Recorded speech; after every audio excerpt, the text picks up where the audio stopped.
So oh, so we just try to really be a resource for the arts and culture community. Um, I'll go ahead and you can go to the next slide. One of our programs is the mini grant program. So we developed this program as a way to support folks who might not have access to other types of funding. So it was modeled based on what types of funding was available at the time. So it is a direct grant for up to $1,000. Individual artists, performers, and unincorporated groups are eligible to apply. So you don't have to be a nonprofit 501c3 in order to apply for this grant. But something that's really important to keep in mind is if you're an individual applying for that grant, it still will be taxable income. So that's something to remember going through that. Can do next slide. To be eligible. So the purpose of Mosaic are a city-focused plan. So the project or the individual must be Lowell-based. So like one of the things that folks can apply for as an individual creative is something like just general studio or performing support for you as a sole proprietor. As long as you are Lowell-based, you are eligible to use it for that purpose. Or you could be outside of our community, but you're proposing a project that is going to support or take place here in Lowell. So project preference. So when you apply, that really is focused on unincorporated groups, folks who don't have fiscal sponsorship or nonprofit status, and individual creatives. And we want, especially if it's for a program that's ticketed, we typically want to see programs that are free, open to the public, and accessible. So application requirements. We have worked to try and make this application as simple as possible. So a proposed budget is required, but a template is provided along with a sample of what should be on that budget. And again, Laura's going to dive into that a little bit later this evening. And then a project proposal. So how will these funds be used? Really keeping it to one page. For an individual, we want to see maybe something like an artist statement, description of how you expect those funds to be used. That could be rent for a creative space or individual studio, art supplies. It could be project costs, but we want to understand how those funds are going to be used. Evaluation. So when it comes after each quarter, when these grants are reviewed, we have a group of jurors that look at all those. All of the applications are de-identified so that there aren't names attached to them. They're randomized into groups, and then there's a rubric for scoring. And individuals and unincorporated groups will receive an actual extra point because they're a priority. They're given priority.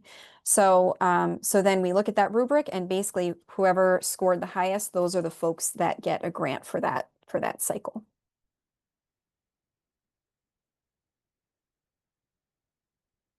A few examples, and these are on our website, right, Laura? Because we do an announcement of grantees on the Mosaic Lowell website. Yeah, on the so blog. you can read all about the previous projects. You can also download the rubric as well, that's used for scoring. Yeah, and that's something that I would recommend not only for applying for a Mosaic mini grant, but also any grant application that you're working on. Look up who was previously funded to get a sense of what types of projects that particular funder is prioritizing. So some examples are, extracurricular arts programming or after school programming. We have had folks apply for in-school programming as well. Individual workshops, individual artist projects, performances, festival supports, and solo exhibitions. Timeline. So this grant is reviewed quarterly. So there are 4 opportunities to apply each year.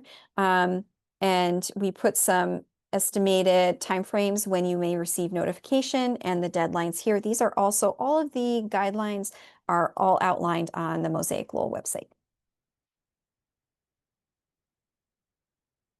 So that's everything about mini grants. If you have questions, drop it in the chat for now. But I am going to hand it over to Beth Noel to dive into Lowell Cultural Council grants and the grant cycle that is open right now. Great. Thank you, Jess. And Laura, thank you for driving the slides. So the Lowell Cultural Council, we are a funding agent of the Mass Cultural Council, which I'm sure you are all familiar with. And our mission really is to focus on making sure that we provide makers, creators, educators, performers the opportunity to contribute to the economic vitality of the community through regranting of public money. So we get our funds as a cultural council from Mass Cultural Council, and we have one grant period every year. It's currently open and it closes on the 16th of October. And so unlike Mosaic, there's one opportunity with the Lowell Cultural Council to submit an application. Next slide. So this year, we will be able to award over $130,000 in grant funds. And these funds will support any applicants who are proposing projects or initiatives that run between January 1st and December 31st of 2026. So right now we're still in the 2025 cycle. So this is actually looking for funds that won't be distributed until after the new year. This particular year, the grant funding opportunity is considered a reimbursement grant.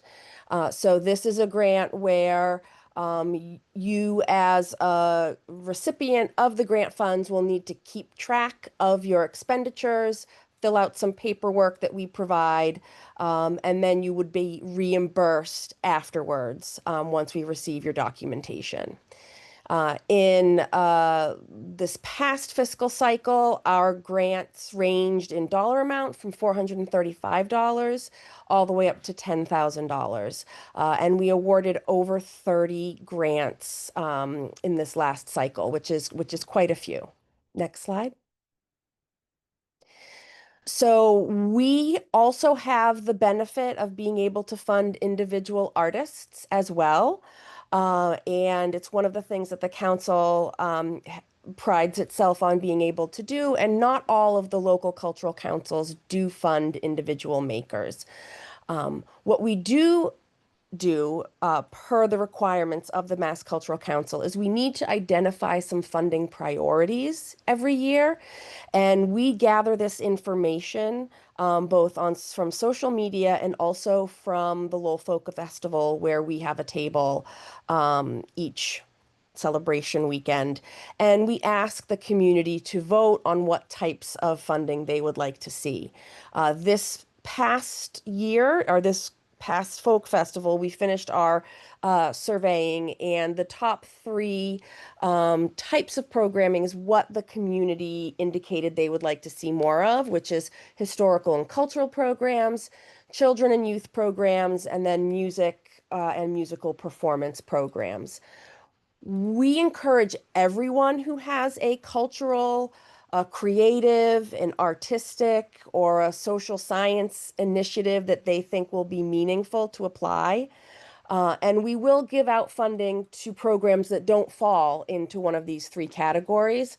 But based on our guidelines from the Mass Cultural Council, programs that fit in one of these threes will get extra preference during the selection process. One of the things that's important to note about our funding is that we often get people who submit applications for much more than we have the ability to fund. That's okay. But because of the sheer number of applications that we receive in a year, we're not always able to guarantee funding at the amount that the applicant has asked for.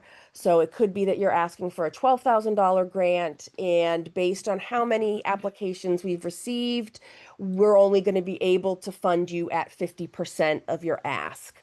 We do the best that we can to spread the dollar amount as far as we can, but I just want to make sure folks know that because of how much we have to give, we can't always fund everyone fully, and we do the best that we can. So eligibility, just like the Mosaic grants, the event or what is being held in for the community has to happen in Lowell.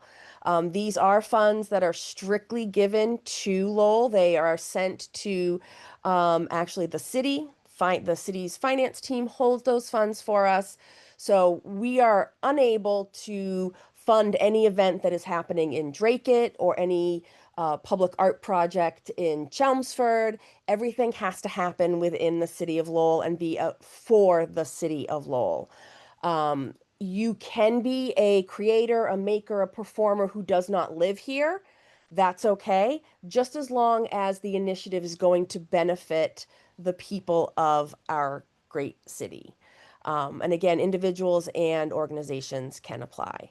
One of the other requirements that we put in place is that we will only review 2 applications per lead individual or organization, or any sort of applications that fall under the same umbrella for the same audience type of initiative. So, for example, if let's say it was the Jess O'Hearn Gallery, and she wanted to apply for a grant for an education program and then also a grant for a speakeasy type event she wants to have to raise funds. And then she wants to apply for a third grant for dollars to help marketing for her art gallery. Though that would be 3 grants under the same umbrella, even though they are 3 different asks. And the reason that we put this requirement in place is so that we can truly ensure that we are spreading the dollar amount as far as we can. So if we receive more than 2 grants for the same kind of umbrella organization, we will only review 2 of those. So it would probably be best for you to self-select and only submit the 2 that you really want funded. Otherwise, we're just randomly going to be choosing 2 of those to look at. The one thing that this grant does not fund are semester-long residencies in the Lowell Public Schools. There is a separate option for that, and you can find that information on the Mass Cultural Council website. So our deadlines are set in stone. Applications are accepted until 11:59 p.m. on October 16th. And this is not a deadline that the Lowell Cultural Council can control at all. This is a deadline that is set by Mass Cultural Council for every local cultural council committee and organization across the state. So I know it's quite frequent that we'll get 1 or 2 folks who try and submit at 12:01, and the system locks them out. And then they contact our administrator, Erin, who's on this call. Thank you for hopping on and joining us, Erin. And they'll ask Erin if they can submit via email after the fact. Unfortunately, no, this is a deadline that there is no wiggle room for, and that is because it's coming from our parent organization. So get it in as soon as you can. That way you're not stressing, and know that if you're putting it off until October 16th, you have until 11:59.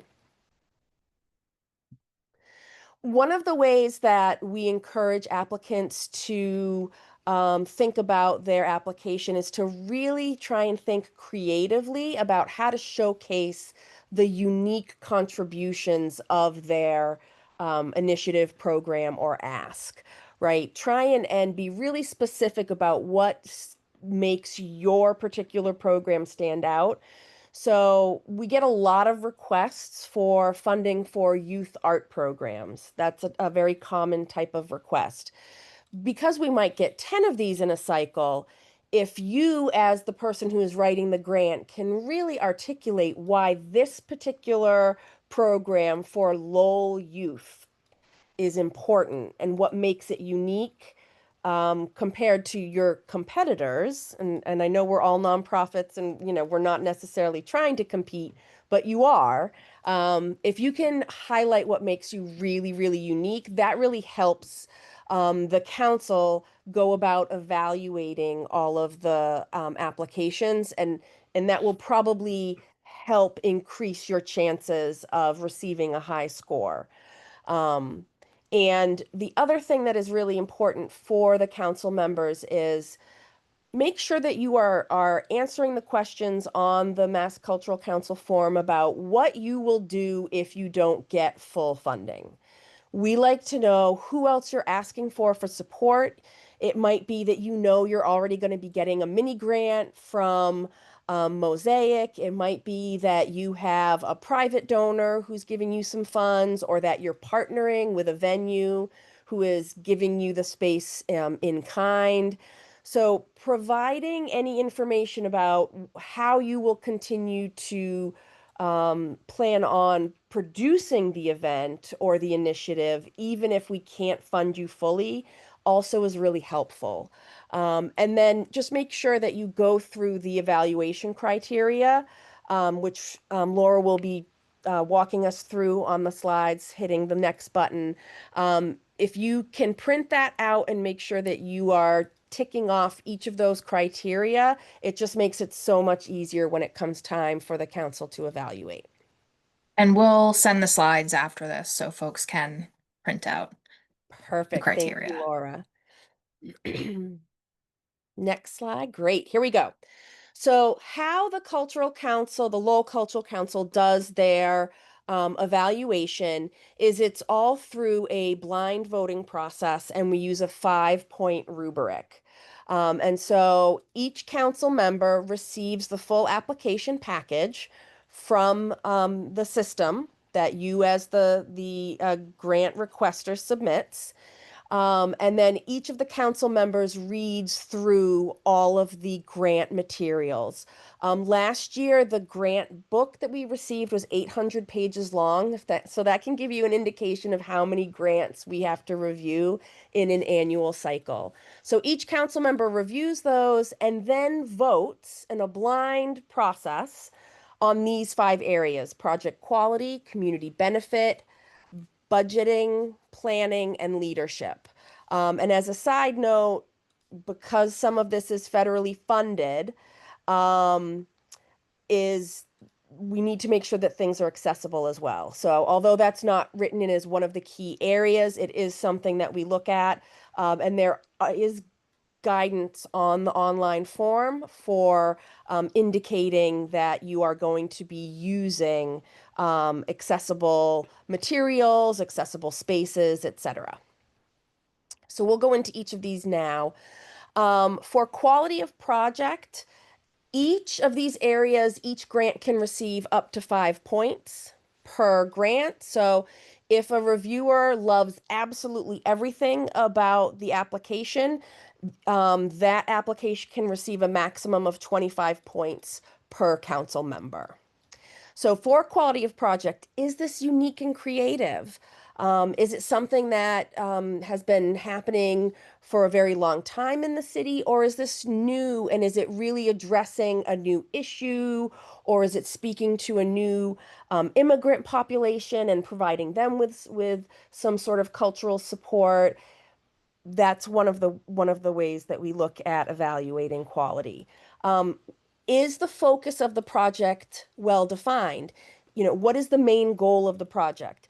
Are you trying to accomplish 10 things, which might be difficult to achieve, or are you really focusing on 1 or 2 things that you are hoping to achieve, and how will you know that you have been successful? How will you be defining that you have reached that focus? Is the project or initiative engaging?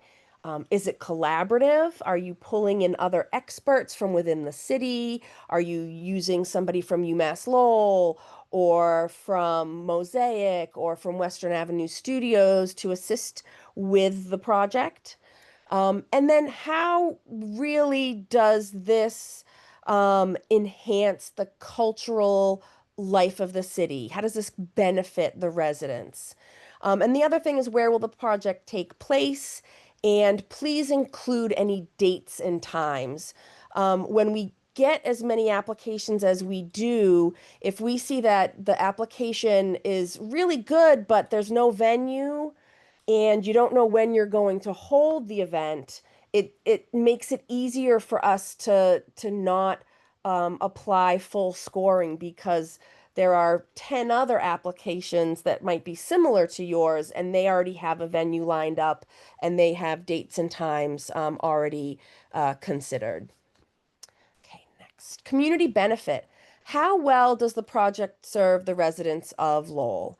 So really be clear about who your audience is. It's Lowell seniors, it's Lowell millennials, it's the Bhutanese community. Really try and be very specific about who you're trying to reach. It could be all Lowell residents. That's okay too. And then really try and focus on highlighting whether or not the target audience is an underserved population. Is this a newer initiative, and does this meet a need that has yet been seen to have received funding in the past? The council is very, very interested in trying to fund new ideas, as well as some of the existing kind of brick and mortar programs that the city has become accustomed to. Really, how else can we support this very vibrant and culturally diverse community? We don't need your program to necessarily fit 5,000 people in it. We have funded much smaller events as well. In the past, we've funded a local musician who lives in Western Avenue Lofts and puts on monthly concerts. And his space is small. It's his living area. So that was not a huge number of people, but the council felt that the benefit to those that he was targeting was great enough. It could be that it's a school classroom and they're just asking for some funding to bring in puppeteers to teach kids about, Native American and Indigenous culture and history. That might only be reaching 100 students. So that's okay. It doesn't have to be a huge number, as long as you're able to clearly articulate who the benefit is, who is going to be benefiting. Okay, next, great. Budgeting and funding support. Does the budget balance? Um, we really do want to make sure that the application shows that some thought went into have enough funds been requested? Is how you're planning on using the funds, does that align with what is typical for that type of ask? For example, if you want to do all of your marketing with $500, that might be difficult to achieve. But if you are asking to use this fund to pay for 3 actors, and you're asking for, $1,000 stipend for each, that might make more sense. So is how you're planning on using the budget clear, and does it make financial sense? Also list any additional sources of funding. Again, highlighting what you will do if you don't receive your full ask funds from the Cultural Council. And then we do like to know if you're planning on using any of the budget for that accessibility component. That's really helpful for us to know. And we may be able to supplement and provide accessible accommodations, depending on the ask. And then again, how are you planning on marketing and building mass for your event, or building press or interest. Have you requested enough funds for that? And then, is there, yes, budget notes. Um, there is a template and an online input form. So please make use of that and make note of that. And then again, this is something that Mass Cultural Council is being very directive with us about, is making sure that our projects are meeting ADA requirements. Planning, this is also a really important one that the council spends a lot of time deliberating when we have questions about a particular application. So, have you set well-defined goals? What are your benchmarks? Have you made it clear what your project timeline is? We'll begin marketing here. We'll begin, the planning process on this date. We are going to be doing follow-up with participants and asking them to provide information on a survey. Having that type of information is helpful for us to know. Also, have you included any information about health emergency or weather contingency? We are living in a time right now where there could be another health emergency that keeps people away from congregating in small spaces. There could be a weather issue and if your event is outside and it's going to be in October, well, October could be 80 degrees or it could be hurricane season. So, what is your rain date or your weather contingency plan? And then the other thing that we really like to see included are letters of support. So if you are going to be planning on, let's say, doing a public art project, we would like to see, because there is a very strict public art process with the city and with the case office, we'd like to see that at least you have started the conversation with case, that they are aware that you are applying for a grant. If you are going to be holding it at, the event at, let's say, Middlesex Community College's Art Center, we would love a letter saying that, yes, that you have asked to hold it there and that they've reserved the date. And again, if you're collaborating with any other groups, please send as many support letters as you can, because it really helps the council understand that there is well thought out process behind not only the planning, but also helping us better understand the overall benefit for the community if we get those letters. And then leadership, does the resumes that we receive, because we will ask during that application process, there's a place for you to upload resumes of the experts or the leaders or the staff of the project. Is it clear that they have experience in this area? Do their qualifications meet the project's needs? That is really important. We've received a few requests in the past for some expressive art therapy programming that was hoping to really tackle some deep emotional trauma around sexual violence. But no one on the process was actually a trained counselor in this area. So that was a point of discussion for the council, because we want to make sure that if we're going to be funding an art project that is intended to deal with trauma, that there be somebody as part of the process who is a licensed mental health counselor with that expertise, right? It can't just be an artist who's very well intentioned. So any of the work that you're going to be asking for these funds to support, just make sure you supply us with the resumes of the folks who are going to be doing the work, so that we can ensure that the right people are aligned with the project. And then just some like last minute things. Remember, those resumes of the folks is really important. It's one of the things we get the least of. And we always have to then go back and ask for them. So try and get us those resumes first. It'll make the process much easier.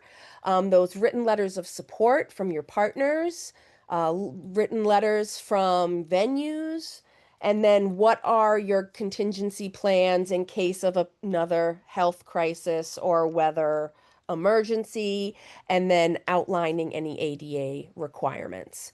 One of the things to note about our system, so the system that you will use for the Lowell Cultural Council grants is not our system, it's the Mass Cultural Council system. And we have a joke internally. It's called the Smart Simple system. It is neither smart nor simple. As council members, we recognize it is not an easy system to use. So this is another reason to try and start working with it sooner than later. Like, don't wait until 11 o'clock on October 16th. We can help if you send us an email. If you reach out to Erin, our administrator and our liaison with Mass Cultural Council, and you can even reach out directly to Mass Cultural Council. Please feel free to do so. We will help you as much as we can.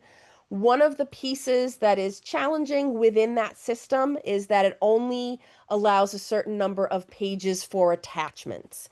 Um, your local cultural council, the Lowell one, we like lots of supplemental information. So if there's anything that you need to submit that, there's extra stuff that won't fit in that online system, we encourage you to email that to us. And then Erin, our administrator, she makes sure that that information is packaged with all of the applications when we begin reviewing them.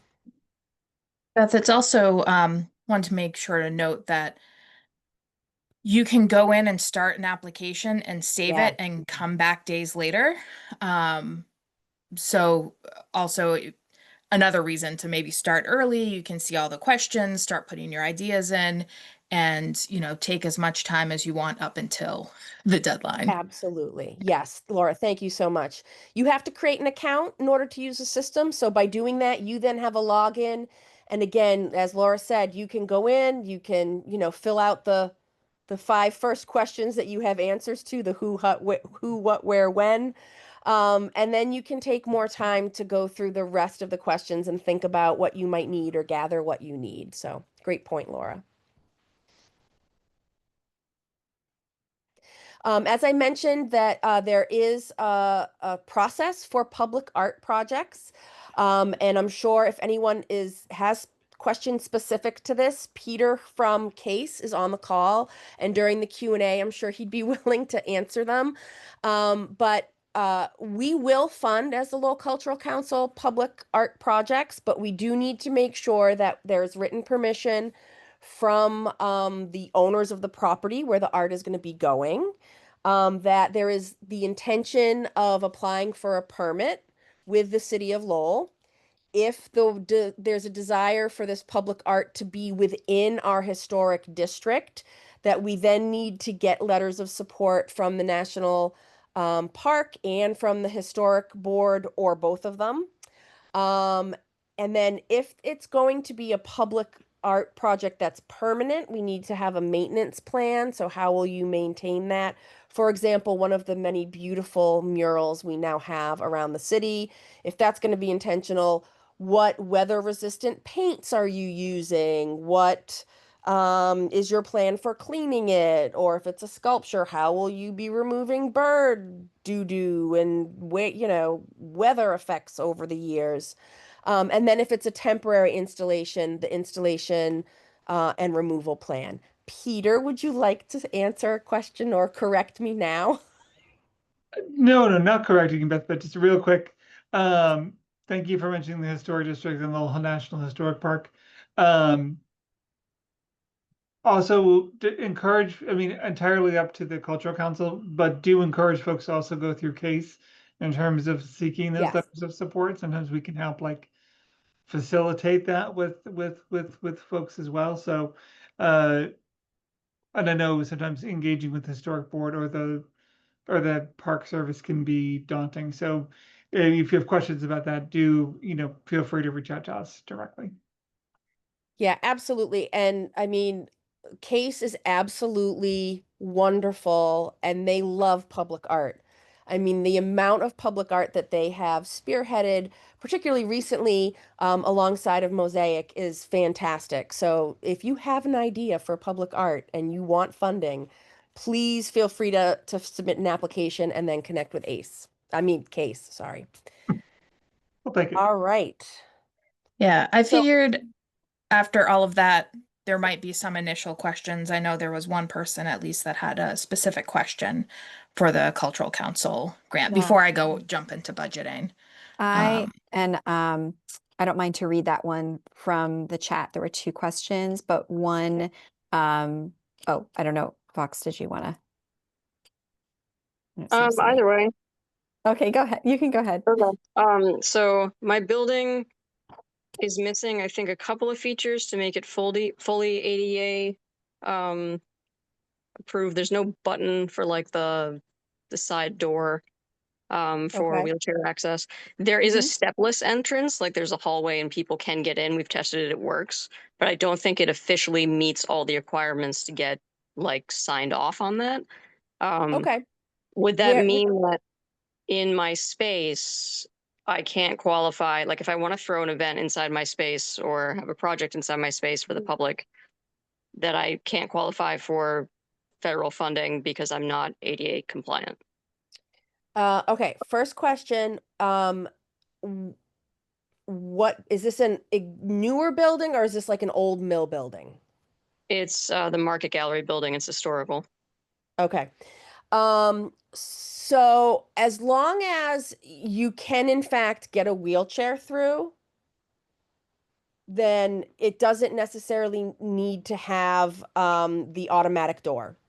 You just need to make sure and make it clear in your application that there will be someone whose job is to help people with physical disabilities into the building.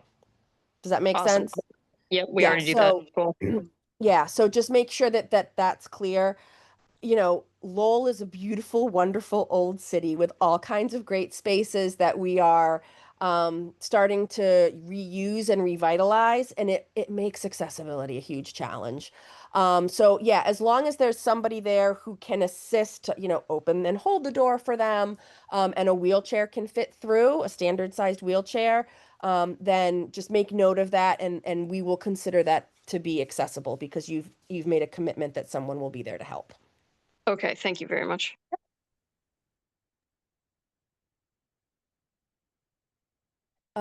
And then it looks like we have a question about number 5, our fifth one for leadership and You how do we may have, so Shrayvon, maybe if you can just let us know whether it was answered. She asked that before we went into each okay. slide of the different categories for scoring. Perfect. So certainly Shrayvon, shout Shrayvon if you need do you feel more. like you got that answered? Thank you so much. Yeah. Okay, My great. question is about the leadership. So it's like if they throw the project different kind, what based on the leadership do you look based on the project or just one like strategy style of the leadership? For the leadership, Mm-hmm.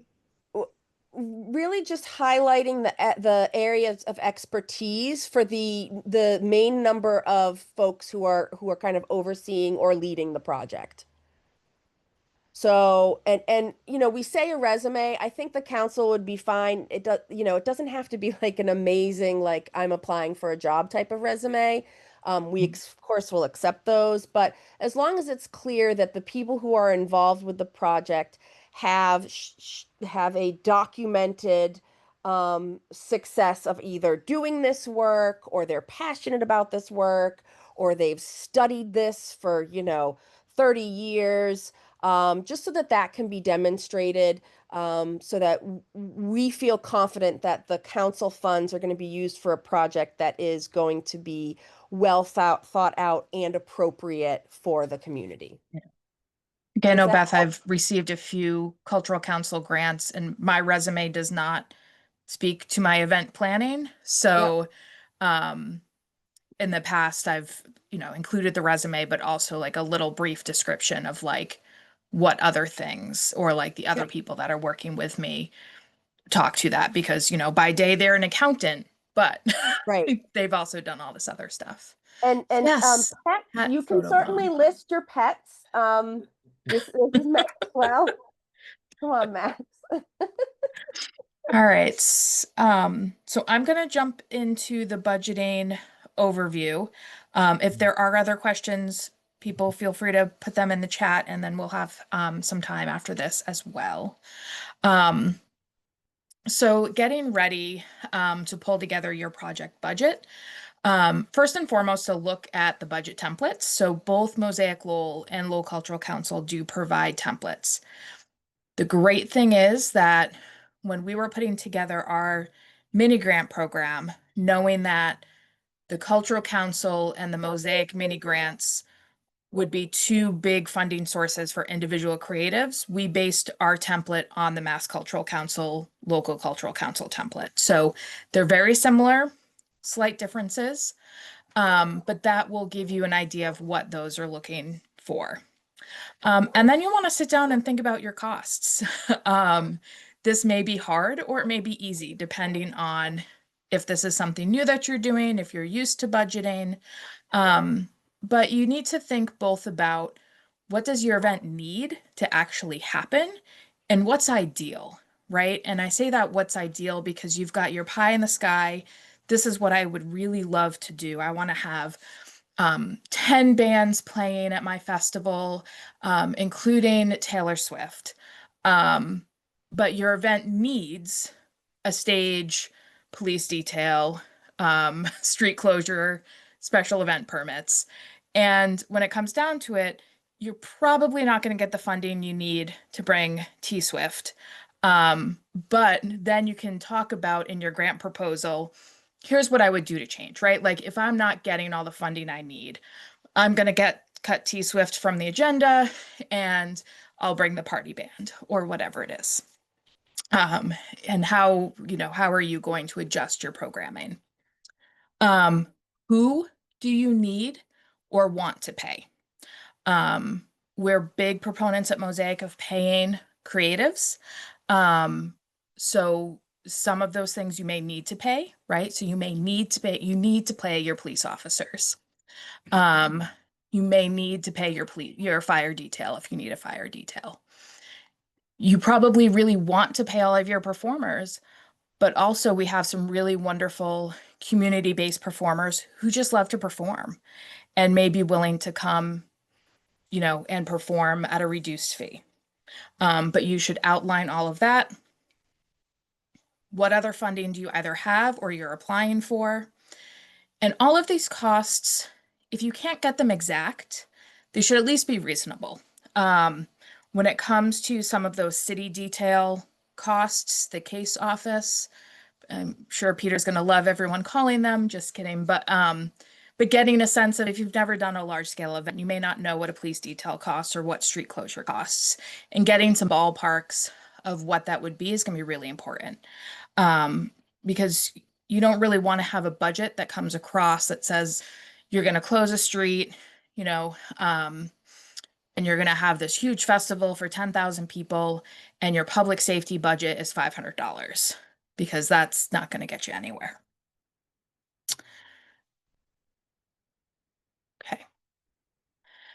So next I'm going to go through some of the different categories that you'll see on the budget templates. One is salaries and fees. I have on here is paying yourself. So if you are an individual creative and you're doing a solo exhibition or you're doing a concert, consider paying yourself, using some of those funds to pay for the time that you are committing to this. Then also any payments to artists, musicians, performers who are critical to the program and project that you're putting on. I typically do not, and Beth can correct me if I'm wrong, but I have always put salaries and fees of like public safety officials under sort of the technical production costs of the event. And this is really just focused on those creatives involved. Yep. So supplies and materials, these are any physical items that you need for your project that are going to be used only for this project. Think art supplies, paint, paper, clay, wood, canvases. Any refreshments, food or drink for attendees or staff or volunteers. And a change with the Cultural Council grants now will be able to reimburse for food and drink. Is that correct? Yeah. So if anyone on the line has is not new to Cultural Council grants, that is a new thing this year. So Yes. very welcome change. Including water, which we couldn't fund before. We can now fund water. And any event signage. So this is not flyers, but these are signs at your events. You know, here's the face painting station. You know, here's parking, no liquor beyond this point signs, anything that's going to be used during the event. So marketing and promotion. This is where your flyers for your event, any signs that you may have out, lawn signs, banners, etc., that are going to be out promoting your event. Also, design of materials, including whether you're paying a designer to design them or paying for translation to get them translated into multiple languages. Production and technical costs, your venue rental fees, audio visual, staging. This is where your city services, police detail, permitting, road closure would fit under here. For some folks, particularly if these are things that your project is going to need and you've never done a project of that scale, this may be a little bit more challenging for you to really think about what that cost is. Some venues will publicize their cost. Maybe you've already had that conversation because you're getting your letter of support for the Cultural Council grant. But there's also folks, you know, think about who you could talk to within the city or within your network who have done events like that. You know, folks are generally willing to share what their budget lines are for any of these. Equipment purchase. This is something that's on the Mosaic Lowell mini grant template. I don't think it's on the Cultural Council template, but we define equipment as anything that's going to be used for future use. So a pottery wheel, painter's easel, pop-up tents, tables, chairs, because part of or one of the priorities for the mini grant is also advancing an individual creative's practice. That may mean you're buying yourself a pottery wheel and you're taking classes because you've done pottery for years, but you've only done hand building. Taxes, this is also a line that's just on Mosaic's grant template. And part of this, we have that on there for professional development purposes as well, for our individuals and businesses to be thinking about this when you're putting together your grants, because it is considered taxable income for individuals and businesses, and they will receive a 1099 at tax season on the mini grants. So your expenses, so you may have a project that's going to cost $1,000, you're getting $1,000. It may even out at the end, and that those are tax write-offs. We do have individual tax resources for creatives on our website that we suggest you take a look at. And then other would be anything else. I think most things would fit into any of those other categories, but you never know.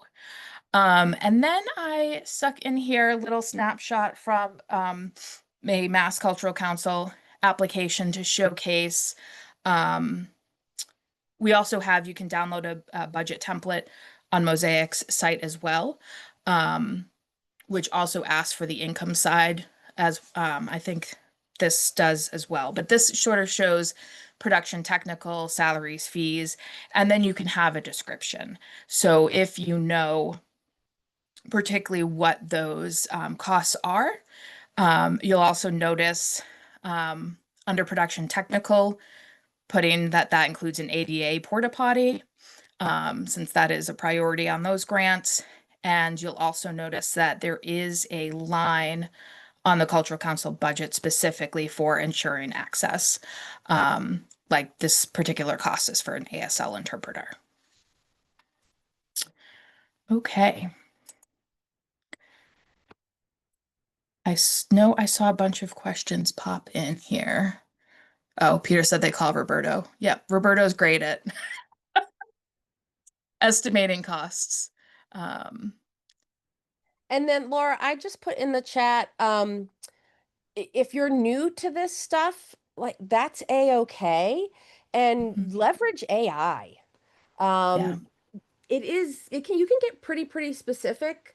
And there are, if you were just to Google, prompts for a nonprofit or an artist holding a blank event in this place, and AI will give you prompts that you can then use either in Gemini or ChatGPT or any of the other AI models to give you a basic generic place to start. Like if you have no idea, like I don't know what's considered normal, AI can help you with that. And that type of information is not generative, so it's not creating a huge environmental impact. All it is doing is searching data that's already out there instead of generating new content. So I encourage folks to consider using that as well. You can even get specific. Let's say you know you need catering, but you have no idea how many pedophores you need for 15 people. You can ask AI for what that would look like and about how much that would cost. Yeah. And I will also plug Mosaic Lowell and DIY Lowell do a festival and event planners resources group, which is meeting tomorrow, I believe from 6 to 7:30 at LTC. We do generally meet every other month. On the odd months, this was a rescheduled meeting. But that is a really great opportunity to share what you're thinking about. Again, if it's sort of event-based, and connect with people who are willing to share. We do have a question from Bernie. If there are two projects that are similar, it would be simpler to present them as an application package. On the other hand, if the reviewers like one less than the other, wouldn't this affect overall score, making it better to have two applications? Does that question make sense, or do we need? Yes, it does to me. Okay. And I do have one of my council members on today, Beth Ann Welch. So Beth, jump in if you think I'm over speaking for the council. I think as if the target audiences are pretty much the same and the two projects truly are connected, then I think having one application would be best because it would show us benefit. Let's say you want to do a 101 pottery class, and then you want to also do a separate gallery option where those students who took the 101 class can then use space at the all gallery to show off their artwork. Those two things are related enough that I think the council would prefer seeing that as one because it shows that they build off of each other and it increases the benefit. If it's kind of the same project, but one is for senior citizens and one is for kids, I think it makes sense for that it be two separate applications. Beth, what do you think? You think that, at I least from a agree. council? I agree with the age groupings because the focus would be a little different. But if they can piggyback off each other, I would suggest one. Yep. So maybe, It just will. I'm sorry. Yeah, go ahead, Bernie. So maybe this fits into what Laura was saying about having T Swift as one of the projects, and but saying if we don't get her, we have a local impersonator or something like that. Yeah, yeah. If your project would technically be much bigger, but depending on funding, you could scale it back, and what was originally two ideas, you can only now fund one. Yeah. I think as long as you're clear, Bernie, in the documentation, and again, if you need to provide a separate document that just explains that, we will read it. We read every word, and that will help us, I think, assess. But if they're really connected, then I would recommend doing one. Okay, makes sense. Thank you. Mm-hmm. Great. I know we're almost at time, but we probably have time for one more question if anyone else has one. Trayvon? Yeah, I'm just curious about like if someone like new to the project might be challenged, what happen if they spending like more than the grant what they got from there. So if people are spending more than what they got from the Yeah, grant. sometimes when you know you might missing something about the planning. For example, you forgot to pay for your side, something like that, and then we end up, for example, if I get grant 1,000, but I spend Yep. almost like 1,100, something like that. What happened? Yeah. So budgeting is hard, right? Because it's hard to sort of predict what you're going to be spending. You might forget something, and then trying to stick to that budget, right? Because then once you get into planning, you're like, oh, but we could have Taylor Swift. She is available on this day. So let's try together. On both of these grants, you know, once or any grant really, once you're awarded an amount, that's it. So if you're awarded $1,000 for a mini grant, and Mosaic is a direct granting program, so you get that check for $1,000. There is reporting at the end, but and you spend 1,500, then that $500 is coming from somewhere, right? Maybe you can find an additional $500 in sponsorships or other grants, or maybe that's coming from the planner's pocket.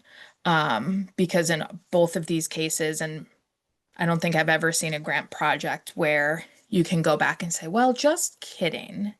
We want some more. So you won't be penalized for spending more, except that you need to find that money somewhere. Yep. Yeah, and I think it's okay to think about rounding up, right? Like if you know that the cost for police detail is going to be X for 2 of them, like budget for 3 of them. And then if you don't need the 3, that's perfectly fine. You've accounted for it in case of. Yeah.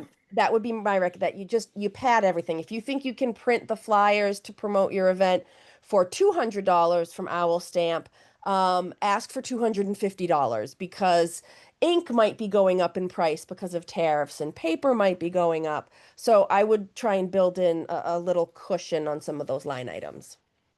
Yeah. All right. Well, thank you, everybody. Yes, thank you. If you have any questions about the Lowell Cultural Grant stuff, please feel free to email culturalcouncillowell@gmail.com. Or you can always call the case office and Erin will put you in touch with one of the council members. Yeah. So I just put that email in the chat as well as our generic Laura. info@Mosaic Lowell email. We will send the slides and recording that I started a little late around afterwards. And yeah, we're also Mosaic Lowell is always willing to answer questions or to take a look at your budget or your proposal before you submit it. Jess and I do not review the grants. That's a separate committee. So looking at, you know, one person's, 2 people's, or 5 people's proposals before they go in for some feedback, we're happy to do that. So Great. Thank you, all right. Do you have everybody. any final things to add, Jess? I don't. Thank you all for taking the time to join us, and especially thank you to our speakers, Beth, Laura. Thank you so much. Thank you, everyone. Have a great Thank evening. you. All right, Have have a a good great night. night. Bye bye.